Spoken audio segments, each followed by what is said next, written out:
Soccer is the official national sport in Brazil and the most popular. Interestingly, soccer came from European immigrants, specifically Englishmen that arrived to Brazil in the late 1800s. The first Brazilian soccer club was founded in 1888 by Englishman Charles William Miller. However, as cultural anthropologist Da Silva states, football first became a first popular sport among the Brazilian masses during Getúlio Vargas' Estado Novo of the 1930s and 1940s. Da Silva explained that this occurred because the Brazilian federal government appears to have felt the need to begin to consciously create popular national traditions using both samba and football. However, an interesting difference between soccer and samba is their roots. Samba has African roots, while soccer came from Europe. Although soccer is celebrated and played by all races in Brazil today, I argue that racism in soccer existed in the past and still today due to its European roots. During the late 1880s and early 1900s, racial whitening was widely accepted in Brazil to deal with the large Afro-Brazilian population. The beginning of soccer was inherently racist in Brazil, as only European elites played at first. Although anyone was technically allowed to play, Latin American historian Greg Bakati explains that European players felt entitled to invite only those with whom they felt comfortable to join, which meant other Europeans. Bakati mentions that when such self-selecting restrictions did not suffice, there were also the financial obstacles of club and league dues, which cautioned undesirables against attempting to participate in first-class football. As can be seen in the 1914 national team, although no explicit rules were in place to prevent people of color from playing soccer, due to the systematic racism that was in place in Brazil, it was difficult for Afro-Brazilians to be incorporated into the sport professionally at first. This can be seen by comparing the first national Brazilian team in 1940 to the team in 1934. Once soccer became established by Brazilian society, European soccer clubs, such as the Palestra Italia Soccer Club, allowed talented Afro-Brazilians to play as well, but not until the mid-1900s.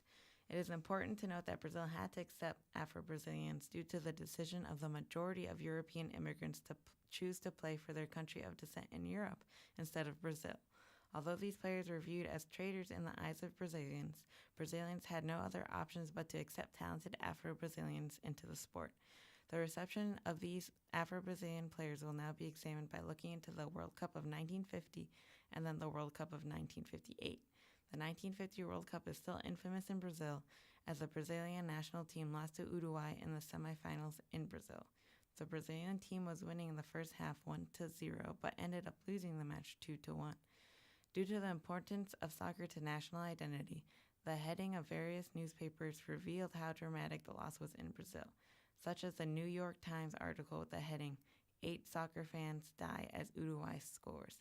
Jose Lopez, a cultural anthropologist, argues that this defeat sparked a barrage of accusations against several black ball players on Brazil's defense, targeted as scapegoats for the tragedy. However, Lopez also states that racism was mitigated during the 1958 World Cup, in which Brazil won. The 1958 team had exceptional Afro-Brazilian players, and it was not until this victory that the black players were not seen as inferior. Along with winning, the rise of great Afro-Brazilian soccer players such as Pelé also impacted racism in soccer, as Lopez argues that these players helped turn physical disadvantages and stigma like skin color into embodiments of excellence in football. Although these factors mitigated racism, it did not completely disappear. The 1958 World Cup was Pelé's first World Cup appearance in which he eventually became a soccer legend. Instead of using their platforms to address racism in Brazil, Afro-Brazilian players such as Pelé claimed that it simply did not exist since they were able to be so successful. These beliefs in the 1950s actually made it more difficult for current black movements in Brazil to be looked at legitimately, as people believe that professionalism can overcome race. Da Silva takes a closer look into Pelé and states that to recognize him specifically as a black man would destroy his symbol of a nation, which suggests that Afro-Brazilians are still not accepted by society, even in a sport that supposedly joins the country together. Thus, it is important to know how soccer, which is a very important facet to Brazilian national identity, came from a racist foundation and still helps maintain racism in Brazil despite the inclusion of Afro-Brazilian players.